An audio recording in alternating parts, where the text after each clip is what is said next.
Hello दोस्तों, CGPSC hand written notes की YouTube channel में आप सभी का एक बार फिर से स्वागत है। चलिएगा, हम लोग का जो बाल विकास का लगातार आपको हम लोग पोस्टमार्टम क्लास दे रहे हैं मैराथन के तहत। इसमें हम लोग आपको 30 क्वेश्चन करवा रहे हैं डेली। जिस एग्ज़ाम पैटर्न में आपका आता है उसी पैटर्न में हम लोग क्वेश्चनों का समूह लेके आ रहे हैं। ठीक है, लगातार प्रैक्टिस करें तो लगातार आप क्लास को देखिएगा। डेली 7 बजे हम लोग कोशिश करें आपकी डेली क्लास हो। आप लोग का भी फर्ज है, आप लोग शेयर कर दिया करिए। चलिए सभी लोग जुड़ जाइए, एक बार शेयर कीजिए ना आप लोग। पहले व्हाट्सअप में इसको शेयर कर दीजिए लिंक को, नीचे शेयर के बटन से फिर क्वेश्चन स्टार्ट करेंगे। मज़ा आएगा एकदम।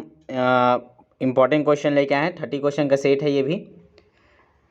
क्योंकि बाल विकास में जितना भी थ्योरी पढ़ो, जब तक क्वेश्चन प्रैक्टिस नहीं करोगे तब तक मज़ेदार नहीं होने वाला। ठीक है, टेस्ट में तो हम कवर करा रहे हैं टेस्ट सीरीज़ के माध्यम से, और साथ साथ यहाँ भी हम आपको कोशिश करें यूट्यूब के माध्यम से आपको और ज़्यादा क्वेश्चन करा पाएँ।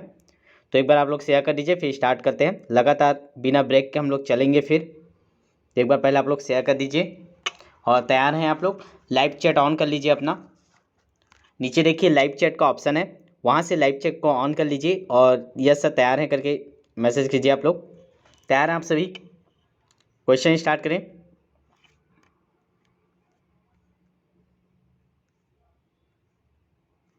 चलिए शेयर कर दीजिए, ज़्यादा लोग जुड़े नहीं हैं अभी।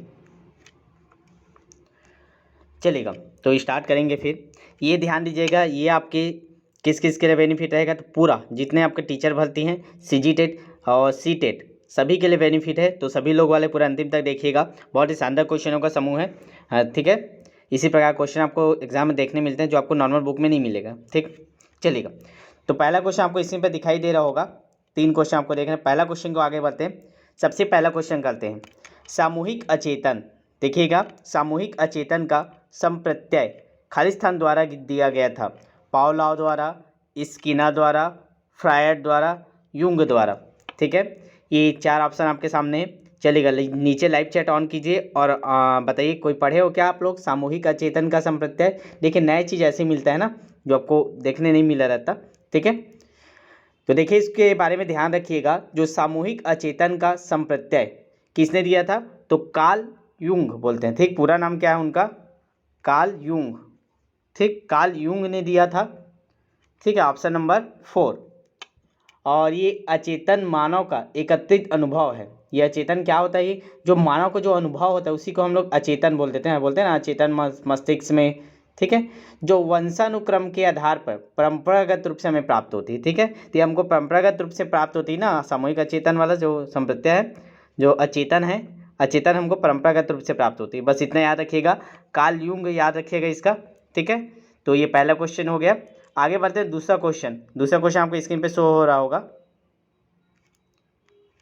दूसरा क्वेश्चन है, इरोस शब्द संबंधित है। जो इरोस शब्द है किससे संबंधित है, जीवन की मूल प्रवृत्ति से, मरण मूल प्रवृत्ति से, भय मूल प्रवृत्ति से, या प्राकृतिक मूल प्रवृत्ति से।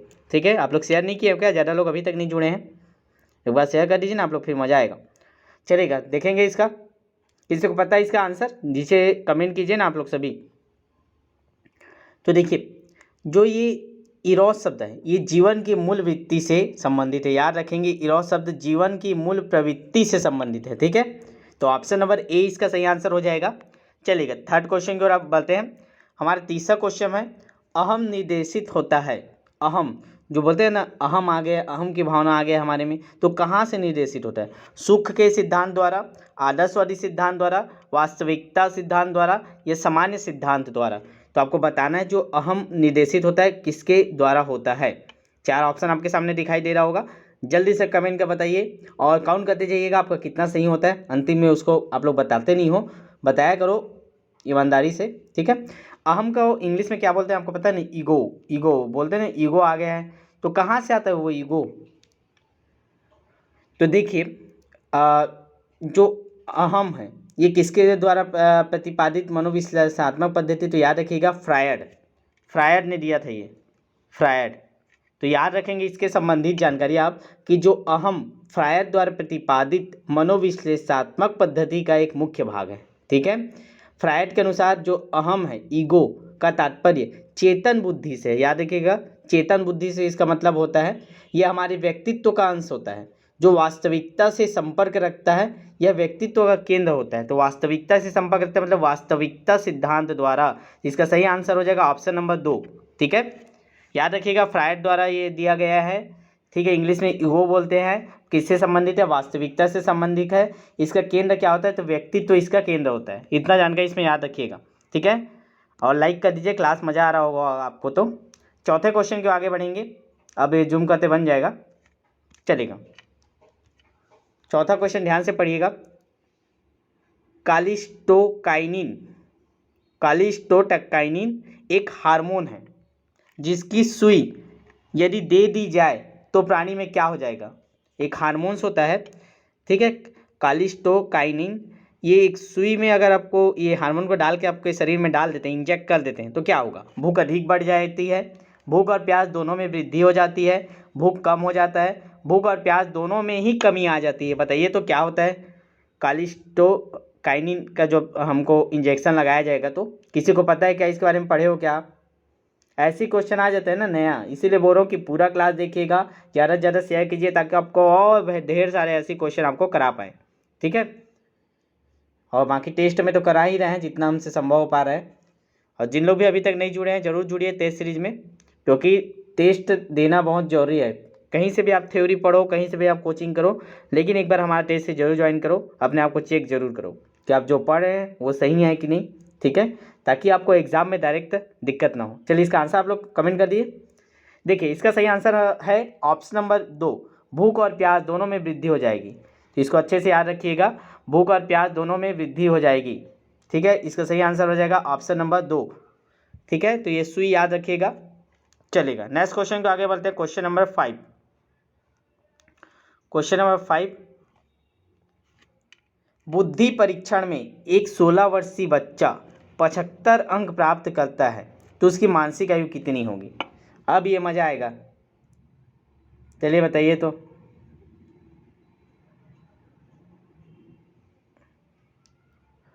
देखिए आप लोग को वो फार्मूला आपको बताए थे, याद है आपको? बुद्धि लब्धि का फार्मूला क्या होता है? सबसे पहले इसके लिए आपको बुद्धि लब्धि का फार्मूला आपको पता होना चाहिए। हम लोग बुद्धि लब्धि निकालना तो आपको पता था, आपको पिछले क्लास में कल करवा दिया था। उससे रिलेटेड जितने भी क्वेश्चन बनेंगे मैं एक एक हर टेस्ट में आपको क्वेश्चन लूँगा। ठीक है, तो आज इसको लिए हैं मानसिक आयु कैसे ज्ञात करोगे। तो देखिए बुद्धि लब्धि, ठीक है, शॉर्ट में लिख रहा हूँ। ये बुद्धि लब्धि बराबर क्या होता था? आपका जो मानसिक आयु होता था, मानसिक आयु, ठीक है, बटे क्या होता था? वास्तविक आयु, और गुणी क्या होता था? ऊपर में 100 होता था। ठीक है, इतना होता था, आपको पता है। अब क्या कीजिए, आपको क्या दिया गया है इसका? 75 अंक। ये बुद्धि लब्धि अंक कितना प्राप्त किया, मतलब वो बुद्धि लब्धि दे दिया है 75। ठीक है, वास्तविक आयु दे दिया है, तो इधर सबको ट्रांसफर कर दीजिए, मानसिक आयु को इधर बचाइए। तो ये क्या हो जाएगा आपका? मानसिक आयु बराबर क्या हो जाएगा आपका? बुद्धि लब्धि कितना था? 75। ठीक है, और ये कितना हो जाएगा आपका? वास्तविक आयु कितना है? 16 वर्ष, और बटे में जो उधर 100 था उसको नीचे भेज देंगे तो ये 100 हो गया।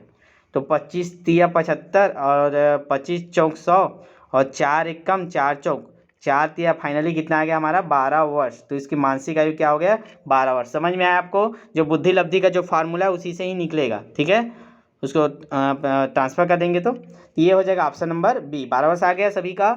इसको नोट करके रखिएगा। 2 प्रकार के आपको क्वेश्चन बता दिया, या तो आपको बुद्धि लब्धि निकालने देता है, या मानसिक आयु देगा, या वास्तविक आयु, कुछ भी पूछ देगा, उसी फार्मूले से ही निकलेगा। ठीक है, चले, मज़ा आया ना क्वेश्चन? तो एक बार लाइक कर दीजिए जितने लोग भी देख रहे हैं। नेक्स्ट क्वेश्चन लिखते हैं।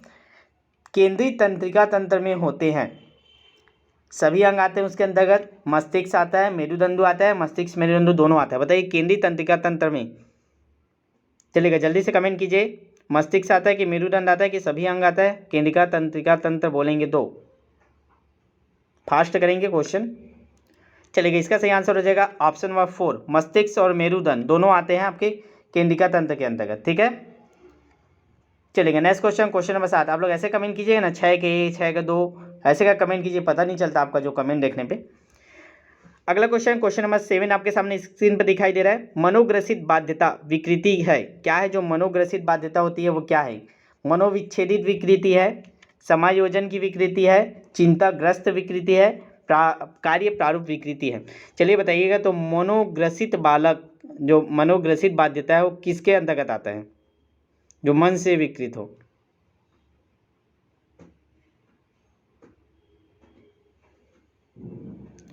चलेगा, इसका आंसर क्या हो जाएगा? तो इसका सही आंसर हो जाएगा, बहुत लोग गलत दे रहे हैं, इसका आंसर हो जाएगा ऑप्शन नंबर सी, चिंताग्रस्त विकृति। देखिए, जो मनोग्रसित बाध्यता एक चिंताग्रस्त विकृति है, इसमें क्या होता है, व्यक्ति का स्वयं पर नियंत्रण नहीं रहता, ठीक है, वो स्वयं पे अपना नियंत्रण नहीं कर पाता। इसके अलावा उसके व्यवहार में कई प्रकार के परिवर्तन आ जाते हैं, इसीलिए मनोग्रसित बोलते हैं। जब आप देखोगे किसी को बहुत चिड़चिड़ करते रहता है ना, एकदम कंझटा जाता है, तो आप लोग क्या बोलते हैं, पूरा ये मनोग्रसित हो गया, इसका दिमाग खराब हो गया बोलते हो, ठीक है, बोलते हो ना कि मनोग्रसित हो गया है, मानसिक रूप से चल बसा है, तो ये वही होता है, चिंताग्रस्त विकृति के अंतर्गत आता है, ठीक है। तो ऑप्शन नंबर सी इसका सही आंसर हो जाएगा। चलिए 8वां क्वेश्चन लेते हैं। क्वेश्चन नंबर 8वां आपके स्क्रीन पर दिखाई दे रहा है, सृजनशीलता की पहचान हेतु किसने सृजनात्मक चिंतन परीक्षण दिया है? मोस्ट इंपॉर्टेंट क्वेश्चन है, IMP लगा लीजिएगा, लिख लीजिएगा अपने पेज में, आपको एक पेज लेकर रखने बोलता हूँ मैं डेली। सृजनशीलता की पहचान हेतु किसने सृजनात्मकता चिंतन परीक्षण का निर्माण किया है? बताइएगा, मेरीफील्ड, टोरेंस, कोल एवं ब्रूस, केंट। चलेगा, नया क्वेश्चन आपको मिलेगा, शानदार क्वेश्चनों का सेट है आपका, तो अंतिम तक बने रहिएगा, ठीक है। चलिए, इसका सही आंसर क्या हो जाएगा, किसी को पता है? तो देखिए, इनका पूरा नाम लिख लीजिएगा, एलिस पाल टोरेंस। तो इसका सही आंसर ऑप्शन नंबर 2 हो जाएगा। एलिस पाल टोरेंस ने सृजनशीलता की पहचान हेतु सृजनात्मक चिंतन परीक्षण का निर्माण किया था। इसमें क्या होते हैं, कुछ मापक होते हैं, जैसे धारा प्रवाह, लचीलापन, वास्तविकता, विस्तार पूर्वक, अमूर्तता, ऐसे उसके कुछ मापक बने होते हैं, जिसके थ्रू इन सबका पहचान करता है सृजनात्मकता चिंतन का। तो इसका सही आंसर हो जाएगा ऑप्शन नंबर बी, याद रखेंगे, एलिस पाल टोरेंस, ठीक है। चलेगा, नेक्स्ट क्वेश्चन आगे बढ़ते हैं। क्वेश्चन नंबर 9, मजा आ रहा है ना आपको? अंतिम में आप लोग फीडबैक नहीं देते हो, फीडबैक जरूर दिया करो, ताकि जो भी सुधार करना हो, जो भी और कुछ चेंजेस करना हो, आप हमको मिल पाए। अगला क्वेश्चन है, थॉर्नडाइक का सिद्धांत निम्न में से कौन सी श्रेणी में आता है? व्यवहारात्मक सिद्धांत, ज्ञानात्मक सिद्धांत, मनोविश्लेषणात्मक सिद्धांत, या इनमें से कोई नहीं? चलिए जल्दी से इसका कमेंट कीजिए, आंसर फास्ट करेंगे थोड़ा। चलेगा, इसका सही आंसर क्या हो जाएगा 9 का? ऑप्शन नंबर ए, व्यवहारात्मक सिद्धांत होता है, ठीक है। थॉर्नडाइक का जो सिद्धांत है व्यवहारात्मक सिद्धांत की श्रेणी में आता है। इन्होंने क्या किया था, पशु मनोविज्ञान के अध्ययन के अतिरिक्त मानसिक व्यवहार, प्रथम पठन क्षमता, अन्य कारकों की परीक्षण विधि के आविष्कार में महत्वपूर्ण योगदान दिया था, ठीक है। चलेगा, आगे बढ़ेंगे, क्वेश्चन नंबर 10वां लेंगे।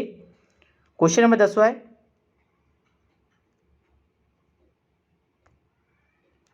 क्वेश्चन नंबर 10वां आपके, सीखने के वक्र किसके सूचक हैं? बताइएगा, स्क्रीन पर दिखाई दे रहा है 4 ऑप्शन आपके सामने। सीखने की प्रगति के सूचक हैं, सीखने की मौलिकता के सूचक हैं, सीखने के गत्यात्मक स्वरूप के सूचक हैं, या सीखने के रचनात्मक सूचक है? बताइएगा, किसके सूचक है? प्रगति, मौलिकता, गत्यात्मक स्वरूप, रचनात्मक स्वरूप, ऐसे घुमा घुमा क्वेश्चन आता है ना, डायरेक्ट आपको कुछ भी नहीं मिलने वाला बाल विकास में, स्पेशली शिक्षक भर्ती में भी आपको बिल्कुल नहीं मिलने वाला, बहुत ही टफ पेपर आता है। CG टेट के भरोसे मत रहिएगा कि CG टेट में मेरा अच्छा नंबर आ गया तो कहीं टेस्ट देने की ज़रूरत नहीं, कोई कोचिंग करने की ज़रूरत नहीं है, यहाँ टेस्ट नहीं लेने की ज़रूरत है करके धोखे में मत जिएगा, ठीक है। बहुत ज़्यादा टफ आता है, इसीलिए 60-65 नंबर तक भी सिलेक्शन 2019 में हुआ है। लेवल देखिएगा 2019 के क्वेश्चन का, उसके बाद समझ में आएगा आपको, ठीक है। CG टेट और शिक्षक भर्ती में ये 10% 100%, इतना 90% का अंतर हो जाता है, इतना अलग आता है ना, याद रखिएगा लेवल। तो CG टेट में जो धोखे में है वो सुधर जाइए, अभी भी समय है, मौका है, बैच ज्वाइन कर लीजिए, डेली प्रैक्टिस कीजिए।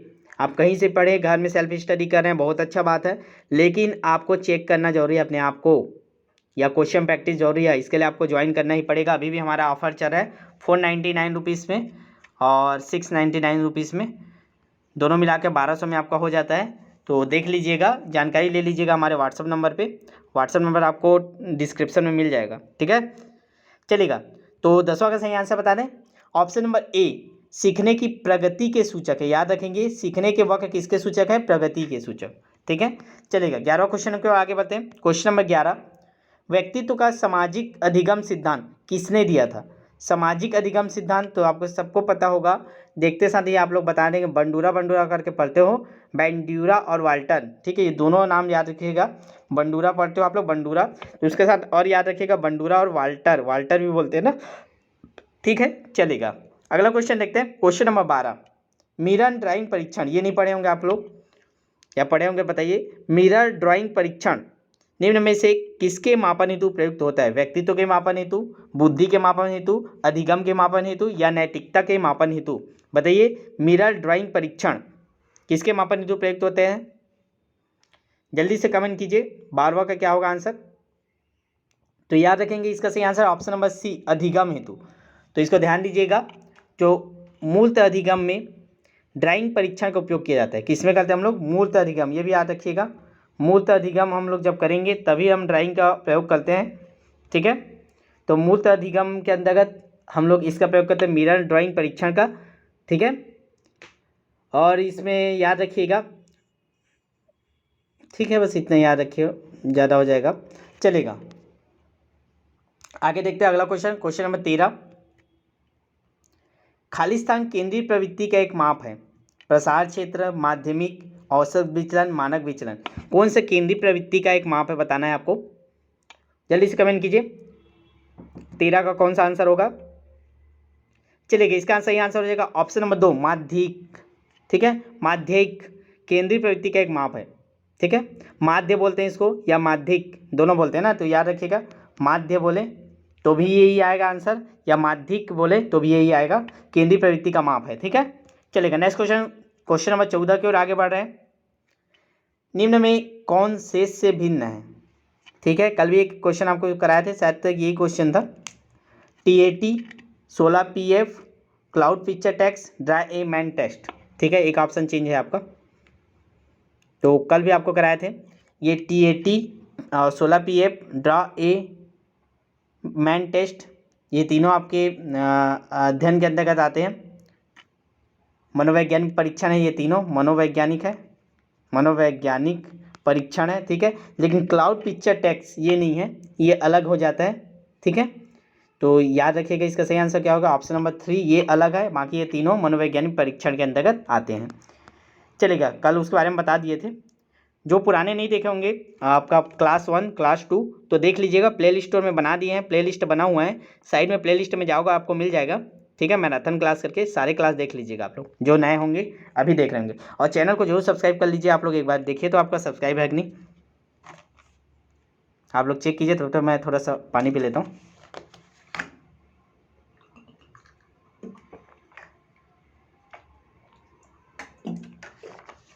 चलिए, 15 क्वेश्चन आपके स्क्रीन पे शो हो रहा होगा, आंसर दे दीजिए।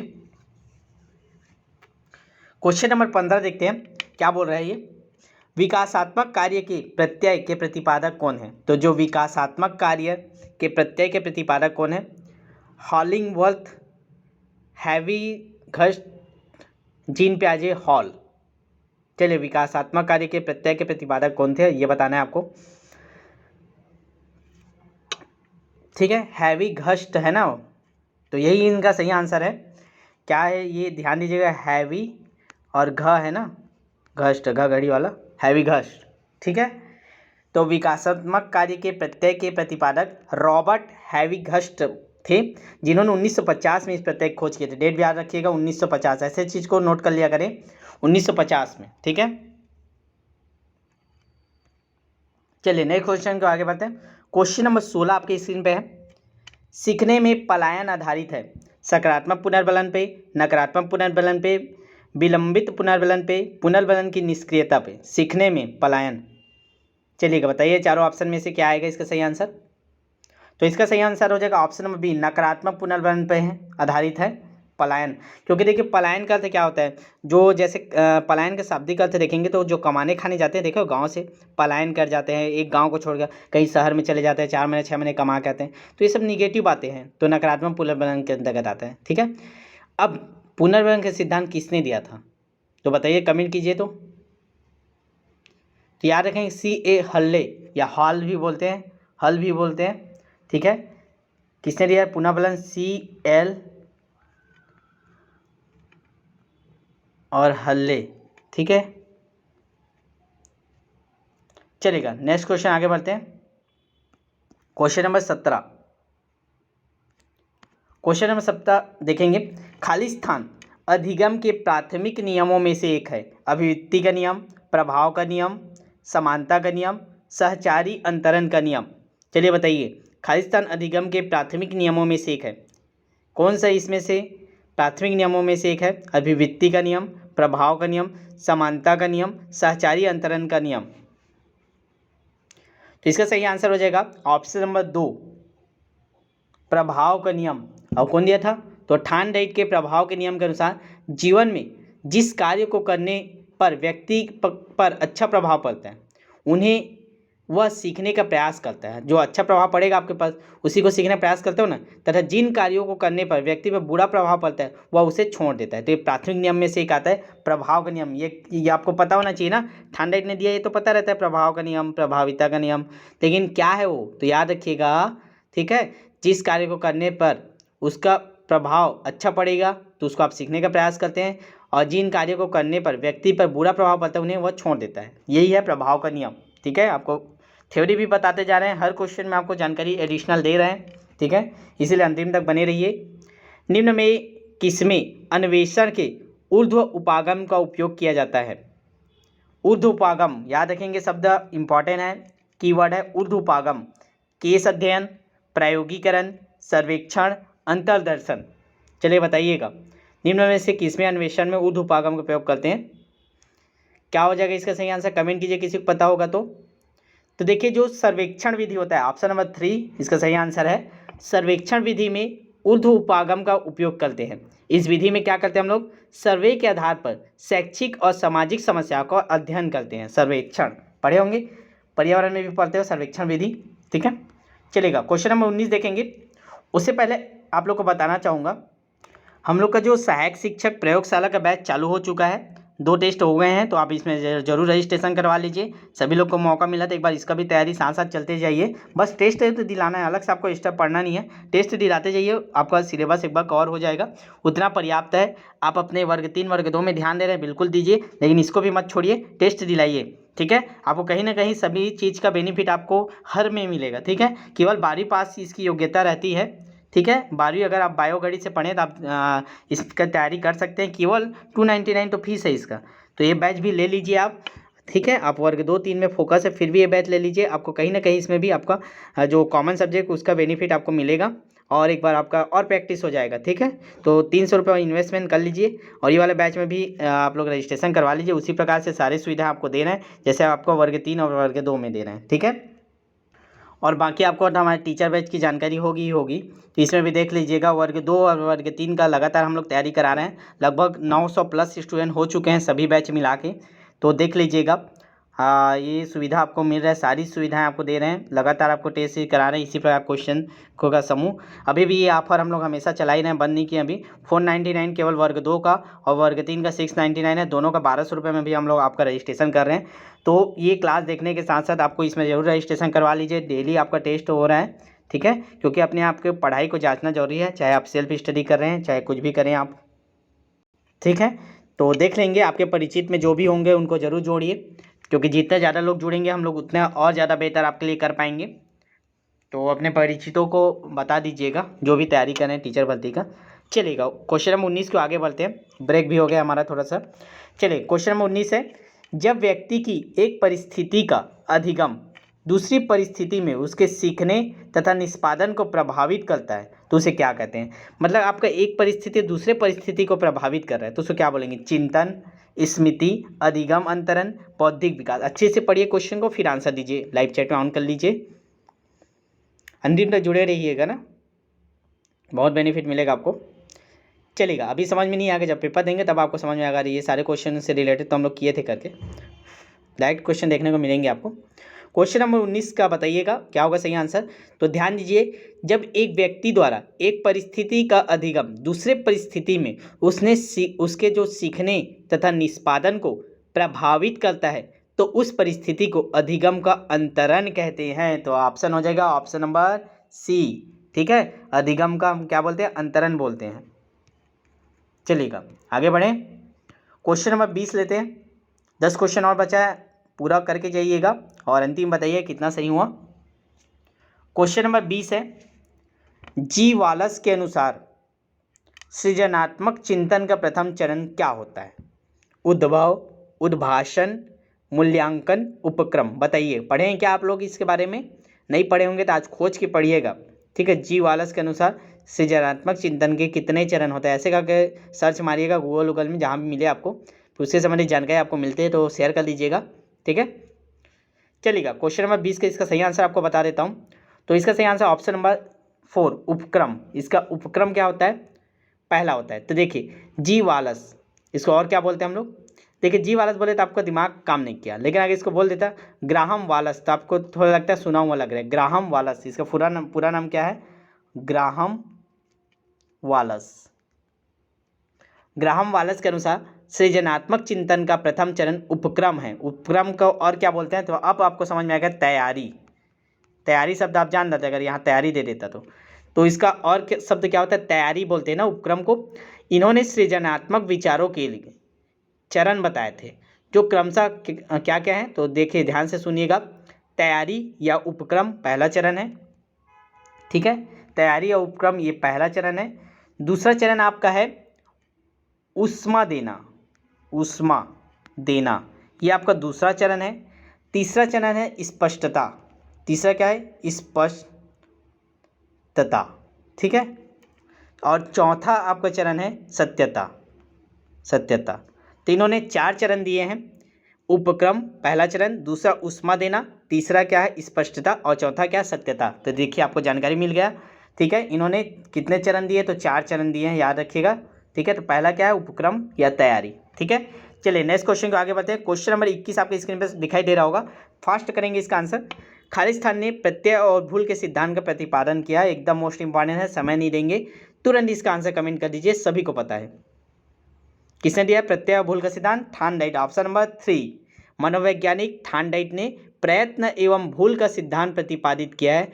उनके अनुसार क्या होता है? किसी भी कार्य को व्यक्ति एकदम नहीं सीख पाता। जब तक वह कार्य सीखने की प्रक्रिया आरंभ करता है तो कई कठिनाइयाँ सामने आती है, जिससे वह गलतियाँ करता है, बार बार भूल जाता है, भूल को सुधार भी करता है। इसीलिए प्रयत्न और भूल का सिद्धांत कहलाता है, ठीक है। तो क्वेश्चन नंबर 21 का ऑप्शन हो जाएगा ऑप्शन नंबर 3, थॉर्नडाइक, ठीक है। सभी को पता था ये। चलेगा, ऐसे कुछ क्वेश्चन आपको डायरेक्ट मिलेंगे, बाकी आपको घुमा के मिलेंगे। क्वेश्चन नंबर 22 देखते हैं। व्यक्तित्व व्यक्ति के अंतर्गत उस मनोशारीरिक गुणों का गतिशील संगठन है जो पर्यावरण में उसके अपूर्व समायोजन को निर्धारित करता है। उक्त परिभाषा किसने दिया है? ध्यान दीजिएगा, बड़ा कठिन परिभाषा लग रहा है शब्दों का, तो इसको माइंड में अच्छे से बैठाइए। व्यक्तित्व विकास के अंतर्गत आपको व्यक्तित्व विकास करना है, तो व्यक्तित्व ये व्यक्ति के अंतर्गत उन मनोशारीरिक गुणों का गतिशील संगठन है जो पर्यावरण में उसके अपूर्व समायोजन को निर्धारित करता है। किसने बोला है? 4 ऑप्शन है, बताइए क्या होगा इसका सही आंसर 22 का। इसका सही आंसर है GW आल्पोर्ट, ठीक है।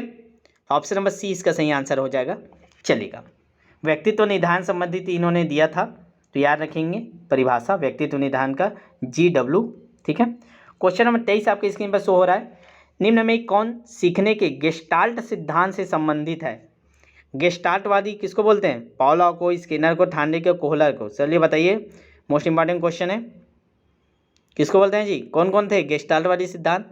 तो नाम याद रखिएगा, कौन कौन थे आपको एक बार बता देता हूँ, लिख लीजिएगा। कठिन नाम है, थोड़ा ध्यान से देखिएगा, सुनिए।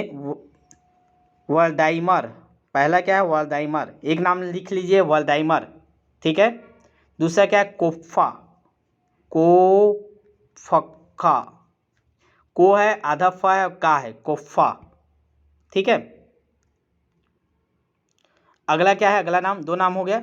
अगला क्या है? कोहलर, इसको तो जानते हैं, कोहलर। तो ये 3 नाम याद रखिएगा, वर्ल्डाइमर, कोफ्का और कोहलर, ठीक है। तो इसका सही आंसर क्या हो जाएगा? कोहलर, ऑप्शन नंबर 4, ठीक है।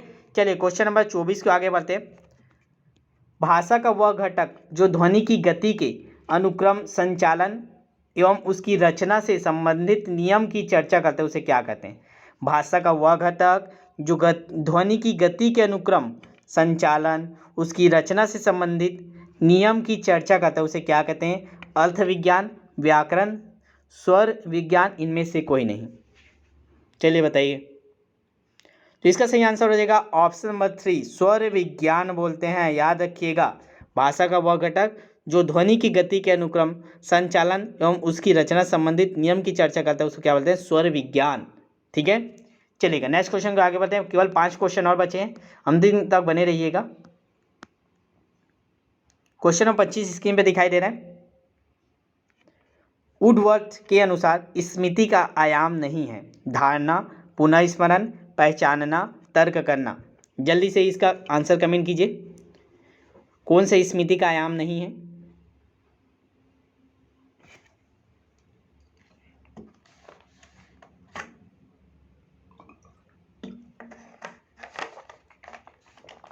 चलिएगा, इसका सही आंसर हो जाएगा ऑप्शन नंबर 4, तर्क करना।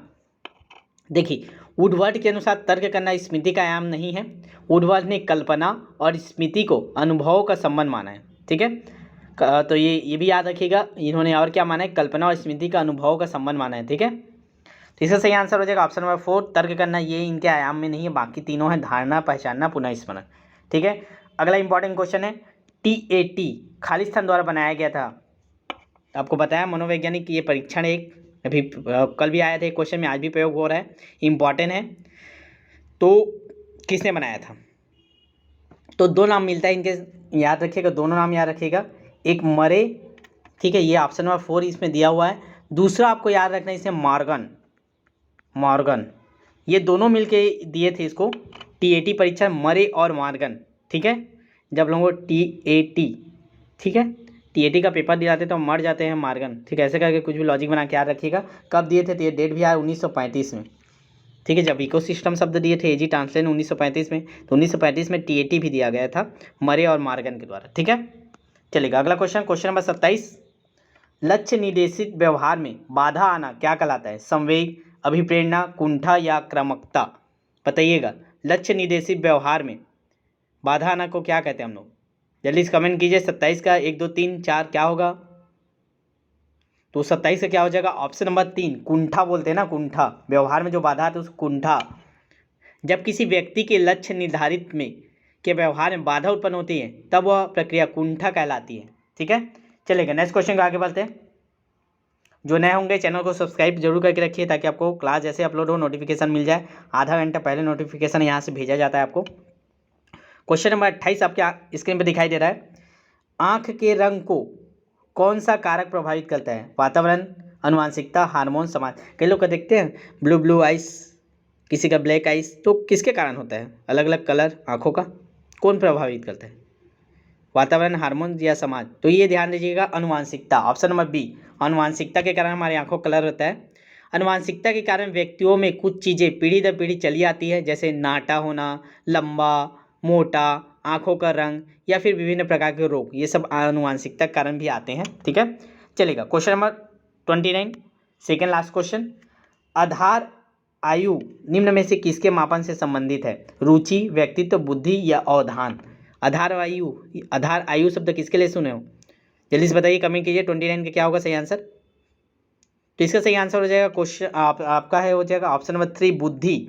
ठीक है, आधार आयु का मापन बुद्धि द्वारा किया जाता है। ठीक है, मनोवैज्ञानिकों का मत है कि बुद्धि जन्मजात शक्ति है और सब मानसिक योग्यताओं का योग एवं अभिन्न अंग क्या है? बुद्धि है हमारा। ठीक है, चलेगा अंतिम क्वेश्चन कर लेते हैं, फिर बताइए कितना सही आपका सही क्वेश्चन सही हुआ है, कमेंट जरूर कीजिएगा। और लास्ट में अपना वैल्यूबल फीडबैक जरूर दिया करें हमें, क्योंकि हमको भी अच्छा लगता है जब आप लोग फीडबैक देते हैं। ठीक है, कैसा लगा क्लास जरूर बताइएगा। क्वेश्चन नंबर 30 देख लीजिए। शिक्षक द्वारा कक्षा में डांट पड़ने पर छात्र यदि घर आकर अपनी छोटी बहन पर गुस्सा करता है तो यह किसका उदाहरण है? आप लोग करते हो कि नहीं ऐसे? आपको क्लास में जब डांट पड़ता था तो घर में जाकर छोटी बहन को डेढ़ दनादन पीट देते थे, उधर टीचर से मार खा के आते थे और गुस्सा कहाँ निकालते थे? छोटे भाई बहनों पे। तो ये क्या कहलाता है? विस्थापन कर दिए क्या आपने मार को? उदात्तीकरण, रूपांतरण या प्रतिक्रिया निर्माण? बताइएगा, मोस्ट इंपॉर्टेंट क्वेश्चन है ना। तो क्या कहलाता है? विस्थापित कर रहे हो आप तो अपने आप को, जो आपके ऊपर हुआ है, तो ये आ जाएगा ऑप्शन नंबर ए, विस्थापन। ठीक है, शिक्षक द्वारा डांट पड़ने पर छात्र द्वारा घर आकर अपनी छोटी बहन पर गुस्सा उतारना विस्थापन का उदाहरण है। क्योंकि यहाँ देखिए वह अपने गुस्से का इजहार ठीक उसी प्रकार करता है जैसे उस पर स्वयं बीता हो। ठीक है, तो ये विस्थापन कहलाता है। तो ये रहे आज के हमारे पोस्टमार्टम के हम लोग ने 30 क्वेश्चन का। 30 क्वेश्चन के साथ हम लोग ने एडिशनल कम से कम 100 क्वेश्चन और तैयार कर लिए हैं। ठीक है, तो लगभग आपके 130 क्वेश्चन इसमें कंप्लीट हुए। तो कैसा लगा क्लास आप लोग जरूर कमेंट कीजिए, और शेयर आप लोग नहीं करते हो। कई बार आपको बार बार बोलता हूँ कि शेयर कीजिए ताकि हम लोग रेगुलर आपको क्लास दे पाएँ। ठीक है, क्योंकि हमको भी मोटिवेट मिलता है जब आप ज़्यादा व्यूज़ आते हैं, ज़्यादा बच्चों का फीडबैक आता है। और फीडबैक जरूर दे के जाइए आप लोग जितने लोग भी देख रहे हैं, और जो सब्सक्राइब नहीं किए होंगे सब्सक्राइब कर लीजिए, बेल आइकन प्रेस कर लीजिए। ठीक है, सपोर्ट कीजिए थोड़ा आप लोग भी, क्योंकि आप लोग जितना सपोर्ट करेंगे हम लोग आपको टीचर भर्ती तक उतना ही ज़्यादा हम लोग भी आपको सपोर्ट करेंगे। ठीक है, तो आपको भी हमारे सपोर्ट की ज़रूरत है और हमें भी आपके सपोर्ट की ज़रूरत है। सपोर्ट कीजिए, टेस्ट सीरीज से ज़्यादा बच्चों को जोड़िए ताकि हमको दबा के रिजल्ट मिले। इस बार तहलका मचाना है। 800 से 800 प्लस बच्चे हैं, सभी का सिलेक्शन चाहिए इस बार। दबा के हमारे बच्चे को सिलेक्शन देना है इस बार। तो आप लोग भी हमारा थोड़ा सपोर्ट कीजिए, हम भी आपको सपोर्ट कर रहे हैं। जितना ज़्यादा क्लास हो पाएगा हम लोग पॉसिबल आपको देने की कोशिश कर रहे हैं। ठीक है, और जो रजिस्ट्रेशन नहीं कराए हैं ज़रूर डिटेल ले लीजिए। आपको एक बार नंबर बता देगा, जो नए होंगे वो उनके पास नहीं होगा। 75 83 86 44 61, इसको व्हाट्सअप में सेव कर लीजिए, मैसेज कर दीजिए, सर डिटेल दे दीजिए एक बार आपके टेस्ट सीरीज़ का करके। टेस्ट सीरीज़ में आपको नोट्स भी मिलता है, तो कंप्लीट तैयारी है, जरूर जुड़िए। ठीक है, चलिए मिलते हैं फिर नेक्स्ट क्लास में, तब तक के लिए बेस्ट ऑफ लक। कल के टेस्ट के लिए तैयार रहिएगा, सूचना आपको मिल जाएगा व्हाट्सअप स्टेटस में या आपके बैच में। शेयर कर दीजिए जाते जाते।